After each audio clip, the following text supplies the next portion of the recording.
स्वागत है आप सभी को इस यूट्यूब चैनल में राजू ट्यूटोरियल में।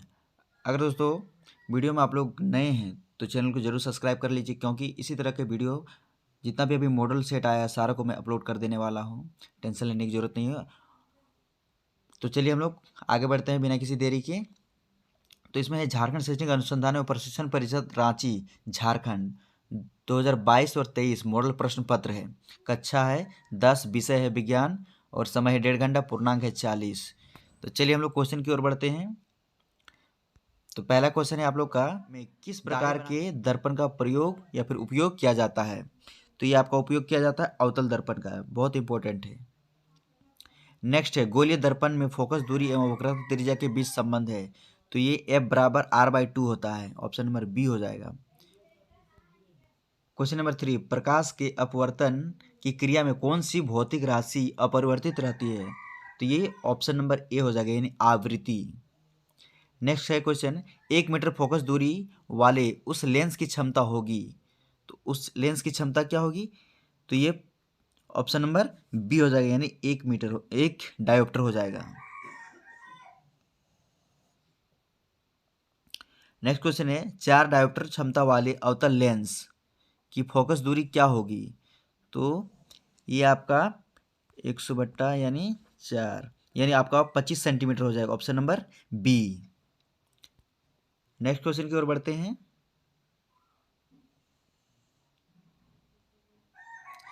नेक्स्ट क्वेश्चन में है 6 नंबर, वाहन के अग्र दीपों में किस दर्पण का उपयोग किया जाता है। तो ये आपका उपयोग किया जाता है अवतल दर्पण। Option number A.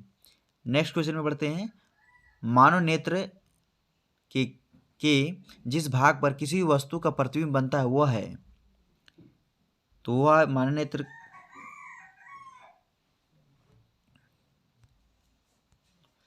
छठा, वाहन के अग्र दीपों में किस दर्पण का उपयोग किया जाता है।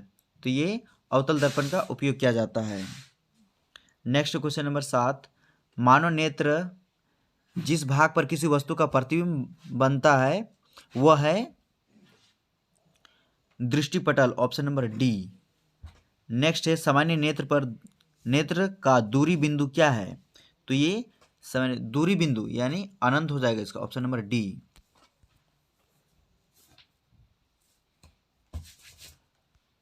नेक्स्ट क्वेश्चन आते हैं 9 नंबर में, नेत्र में जाने वाले प्रकाश की मात्रा का नियंत्रण कौन करता है। तो इसका नियंत्रण करता है पुतली। Option number D. 10 में है क्वेश्चन नंबर, मानव नेत्र में प्रतिबिंब की प्रकृति क्या होती है। तो उल्टा और वास्तविक होती है। ऑप्शन नंबर डी होता है। नेक्स्ट क्वेश्चन है, 1 किलोवाट घंटा निम्न में से किसकी इकाई है। तो ये है ऑप्शन नंबर बी, यानी ऊर्जा की इकाई है। 12 क्वेश्चन में आते हैं 12 नंबर का। 12 नंबर में कुलम किसका एसआई है, एसआई मात्रक है। तो ये आपका विद्युत आवेश का। Option number A.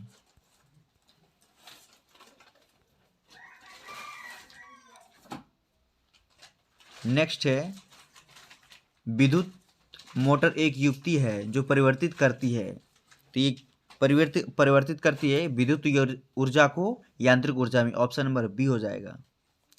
Next question है 14 नंबर का, जल का विद्युत अपघटन किस प्रकार की अभिक्रिया है। तो ये है आपका वियोजन अभिक्रिया, यानी टूटने वाला।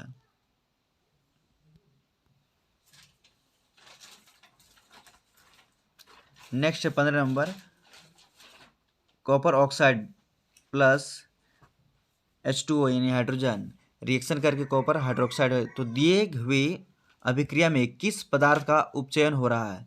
तो ये आपका हो रहा है उपचयन ऑप्शन नंबर डी, यानी H2 का, हाइड्रोजन का हो रहा है उपचयन। नेक्स्ट क्वेश्चन में आते हैं 16 नंबर का, दिए गए चित्र में किस प्रकार की अभिक्रिया हो रही है। तो इस चित्र में किस तरह की अभिक्रिया हो रही है। तो ये विस्थापन अभिक्रिया हो रही है। Option number C. Next question है आपका, निम्नलिखित में कौन प्राकृतिक सूचक का उदाहरण है। तो ये प्राकृतिक सूचक का उदाहरण है तो लिटमस पत्र। Option number C. Next question में आते हैं 18 नंबर, किसी बिलियन का पीएच मान 10 है और निम्नलिखित में क्या होगा? तो ये क्षार हो जाएगा, ऑप्शन नंबर डी।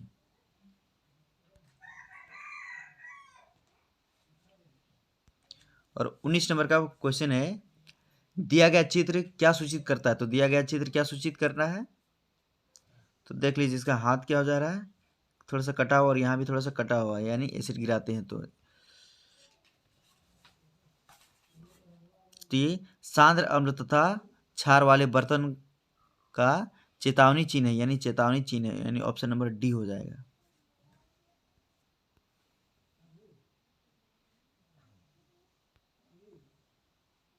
इस नंबर में इमली में कौन सा अम्ल होता है? तो इमली में आपका कौन सा अम्ल होता है? तो ये होता है टार्टरिक अम्ल। नेक्स्ट आते हैं 21 में, कौन सा अधातु कमरे के ताप पर द्रव अवस्था में पाया जाता है? तो ये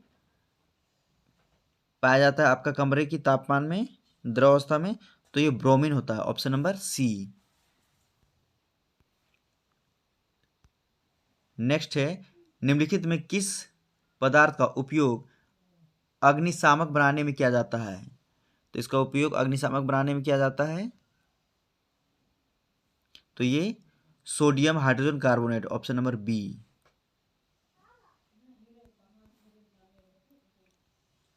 नेक्स्ट क्वेश्चन है 23 नंबर का, आधुनिक आवर्त सारणी किस आधार पर बना है? तो ये परमाणु संख्या के आधार पर बना है, ऑप्शन नंबर ए। 24 में निम्नलिखित में कौन धातु सबसे अधिक अभिक्रियाशील है? तो ये अभिक्रियाशील सबसे अधिक है potassium, option number A. Next question है 25 नंबर, पृथ्वी की भूपर्पट्टी में प्राकृतिक रूप में पाए जाने वाला तत्व या यौगिक को क्या कहते हैं? तो इसको हम लोग कहते हैं खनिज, ऑप्शन नंबर बी।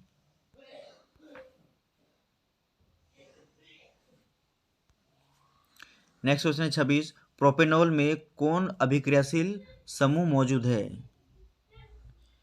तो ये अल्कोहल समूह मौजूद है, ऑप्शन नंबर ए।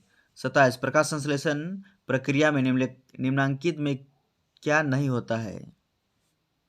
तो ये कार्बन डाइऑक्साइड का मुक्त होना, ऑप्शन नंबर सी। नेक्स्ट 28 में, फ्लोएम में खाद्य पदार्थों का परिवहन पौधों में किस दिशा में होता है? तो ये आपका होता है ऊपर और नीचे, नीचे दोनों ही और, ऑप्शन नंबर सी। नेक्स्ट है, ब्रिक की रचनात्मक तथा क्रियात्मक इकाई को क्या कहा जाता है? तो ये ब्रिकाणु कहा जाता है, यानी ऑप्शन नंबर बी। ब्रिक लिखा हुआ है लेकिन ब्रिकाणु होता है।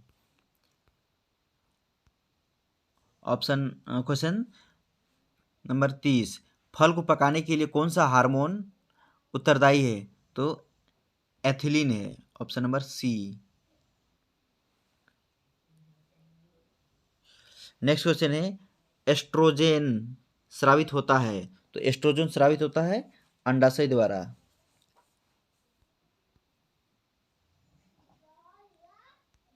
नेक्स्ट है, नर युग्म और मादा युग्म के संलयन को क्या कहा जाता है? तो निषेचन कहा जाता है, option number B.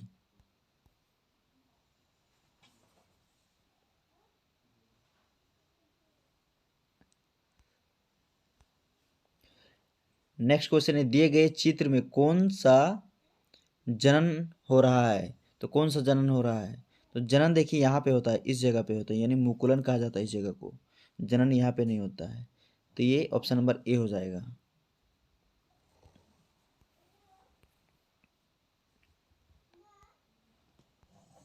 Next question है, पक्षी और चमगादड़ के पंख हैं, क्या हैं?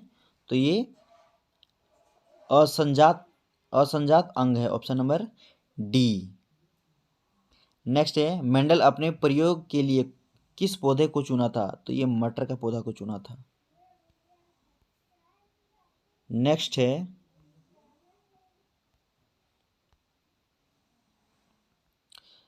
36, निम्नलिखित में कौन उत्पादक है? तो ये कौन उत्पादक है? तो ये घास उत्पादक है। 37 नंबर, किसी आहार श्रृंखला में शाकाहारी का निर्माण होता है। तो आहार श्रृंखला में शाकाहारी का निर्माण होता है प्रथम पोषी स्तर का, ऑप्शन नंबर ए। नेक्स्ट है 38 में, ओजोन परत के अपक्षय के लिए जिम्मेदार है। तो ये है क्लोरोफ्लोरोकार्बन, ऑप्शन नंबर बी।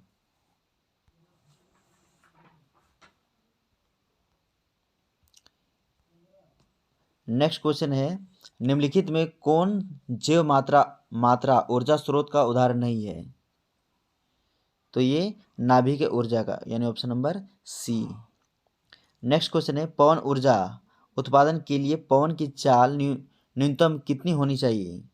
तो ये 15 मीटर पर सेकेंड होना चाहिए, ऑप्शन नंबर बी।